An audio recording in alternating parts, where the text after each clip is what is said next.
ಈಗ ನನ್ನ ತಂಗಿಯು ಮಕ್ಕಳೊಂದಿಗೆ ಪರಿತಪಿಸುತ್ತಾ ಪತಿಯನ್ನು ಹುಡುಕುತ್ತಾ ಹೊರಟಿರುವರು. ಈಗ ನನ್ನ ಮಾಯಾ ದೃಷ್ಟಿಯಿಂದ ಆ ಮಕ್ಕಳಿಗೆ ವಿಪರೀತ ಬೇಗೆಯನ್ನು ಉಂಟು ಮಾಡಿ ಸಮೀಪದಲ್ಲಿ ಒಂದು ಮಾವಿನ ಮರವನ್ನು ಸೃಷ್ಟಿಸಿ ಮಹತ್ವವಾದ ಕಾರಣವನ್ನು ಕಲ್ಪಿಸುವುದು. ಜೈ ಶಂಕರ.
ನಾಯಿ, ನರಿ, ತೋಳ, ಹಂದಿ ಮುಂತಾದ ಪ್ರಾಣಿಗಳನ್ನು ಬಿಟ್ಟು ಮೊಲ, ಜಿಂಕೆ,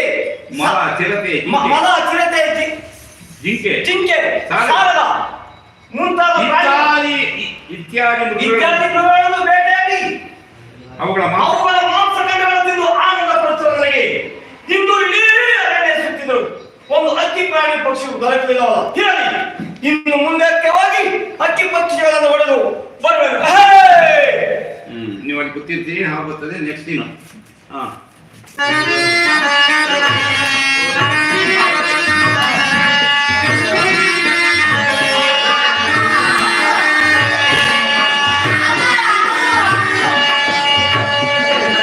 ಯಾರೀ ಮಕ್ಕಳು ಸರ್ಪವು ಕಾಣಿಸುವುದಲ್ಲ. ಮಗಳು ಈ ಯಾವುದು ಬಂದು ಆಮೇಲೆ ಮಕ್ಕಳನ್ನು ವಿಚಾರಿಸಲು ಭಯಪಡಬೇಡಿ. ಸರ್ಪವನ್ನು ಕೊಂದಬೇಡಿ. ಅಣ್ಣ ಸಮಯಕ್ಕೆ ಸರಿಯಾಗಿ ಬಂದು ನಮ್ಮ ಮಕ್ಕಳನ್ನು ಕಾಪಾಡಿದಿರಿ. ನನ್ನ ವಂದನೆಗಳನ್ನು ಸ್ವೀಕರಿಸಿ ತಂದೆ. ತಂದೆ ಎಂದು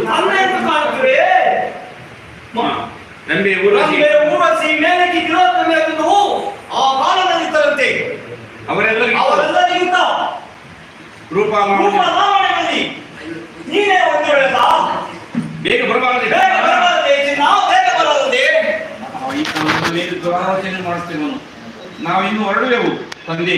ನನ್ನನ್ನು ಕಾಣುತ್ತೇವೆ ಅಂತವನಿ ಈ ಮಕ್ಕಳ ಈ ಎರಡನೇ ಜನರು ಕಾರಣವೇನು? ಅಣ್ಣ ನಮ್ಮದು ಕಾಶಿ ಪಟ್ಟಣ, ಆದ್ದರಿಂದ ಮುಂದಕ್ಕೆ ಕಳಿಸಿಕೊಡು.